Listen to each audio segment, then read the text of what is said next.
Ukraine రష్యాల యుద్ధాలు అందరికీ పరిచయం. ఆ యుద్ధం ఇంకా కొనసాగుతూనే ఉన్న ఈ దశలోనే ఇజ్రాయెల్, ఇరాన్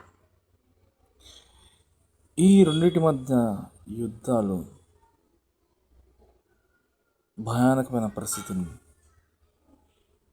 ప్రపంచ దేశంలోని నలుమూలల వాటి ఉనికిని విస్తరింప చేస్తున్నాయంటే చెప్పడం అతిశయోక్తి కాదు.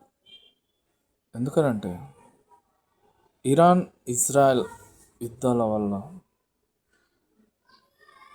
మనం ఇక్కడున్న భారతదేశంలో ఉన్న వాళ్ళకు ఏంటి సంబంధం అని మనం అనుకున్నాం. అక్కడ యుద్ధాలు అయితే మనకేంది అని కూడా కూర్చున్నాం. ఇంకా వాటిని ఎంజాయ్ చేసినాం. ఎప్పటికైనా ఏ యుద్ధమైనా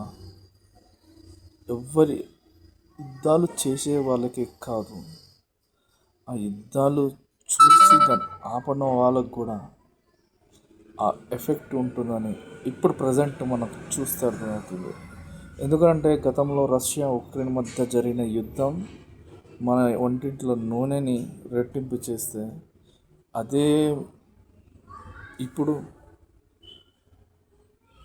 ఇజ్రాయెల్ ఇరాన్ మధ్య యుద్ధం ఇప్పుడు మన వంటింటి గ్యాస్ రేటును పెంచడం జరిగింది. ఆ ప్రభావం కొన్ని దేశాలలో పెట్రోల్ మీద కూడా పడింది. కాబట్టి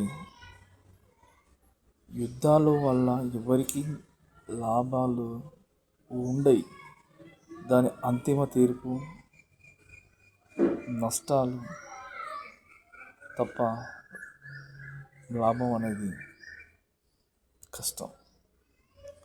ఆధిపత్యం కోసం పోరాడే ఈ యుద్ధాలలో అమాయకమైన ప్రజలు అనేక ఇబ్బందులు పడవలసిన అవసరం ఉంది. ఈ యుద్ధంతో సంబంధం లేని వ్యక్తులు బాధపడాల్సిన అవసరం వస్తుంది. ఆ దేశంలోని సంబంధం లేని వ్యక్తులు కూడా బాధపడే పరిస్థితిలోకి మనం ఈ యుద్ధాలు జరుగుతున్నాయి.